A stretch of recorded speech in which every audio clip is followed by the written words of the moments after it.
А иначе в туалета всичко окей. Абе, аз съм направила нещо с този микрофон.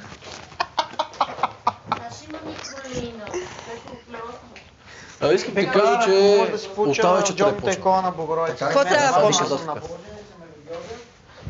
Нещо ще почне, поне. Когато тогава. Добре, как да се срещат чоровата? Разбираш, трябва да почне от сега. Значи да се Като се настроим навечера на психически, всички, тако. преди да си легнем, трябва да изчистим туалетната. Не, ние може би трябва да изчакаме всички да си легнат, за да не ходят и тогава да изчистим. Аз искам всички да получават. чудото. Но тъй коня не се разделям с нея. На работа, на пътеще, където и да ходя. И колко... Ами искам всички да получават. Аз не съм против това. Ама искам и аз да получи хората. Хората получават капки за запек, капки за запек, капки за спане, капки за сърбеж, капки за купнеж. Ела се тук. Нищо не съм, нито съм. Изнервям ли ви като се въртя така? Не. Спирам. Ама аз психически се натоварих. Натовари ли са? Психически, не от теб бе, брат. От цялата атмосфера. Беше готова да скочи. Да седна, да, ще седна, не е проблем. Какво? Много високо говори. Ако говориме така, по принцип, и ако се изслушваме, няма да е точно така. Май имам нужда да пия от едно вино и сега пак си обяснявам, що хората пият вътре като влязат. Да бе, аз това... Аз не съм пил алкохол 2 години и тук влезнах. И аз тук. Брат, всяка вечер пия вино, брат. Добре, че не пием и няма да попием. Не е проблем. Добре, че не пия. Ти не пиеш въобще ли?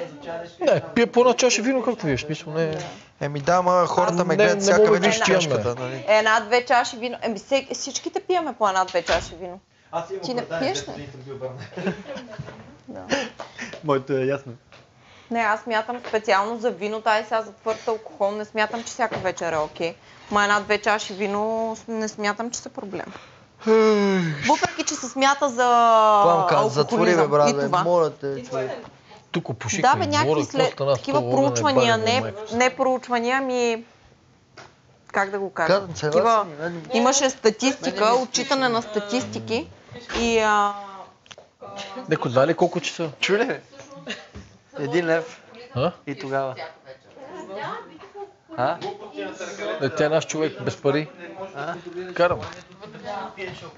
Иди къде, там сме служили човек. Чакай малко да звънна на човека там, че като и се пика да пусне без пари, че има човек. Силве! Моля те, искам да звънна на човека пред туалетната, служили сме охрана, както и се пика, искам да влезне без пари. Прояви малко уважение към моя разговор. Сега трябва да си включи телефона. Това означава ли, че българина е алкохолик? Да. Ма не само. Как се казва това момче? То отново от днес, аз не му знам. Медун. Франция, Италия, навсякъде пият вино. Медун е? Абе, ще изпратя една приятелка на мен и Цето, пусне без пари, не изимай пари. Да, искам да е придружаваше до... Чакаше пред вратата и я връщаш тук да няма издънки първи ден, те да няма уволнение още на първия ден. Айде. Да отиваме? Да, иди, кажи както съм. От нашо име. Да, помени Споменицето ме праща. Ако има някакви проблеми, звънни. Имаш телефон, звъни, що се смееш сега, иди? Не се смея. Ма ти сега, ние правим такова, ти си подиграваш.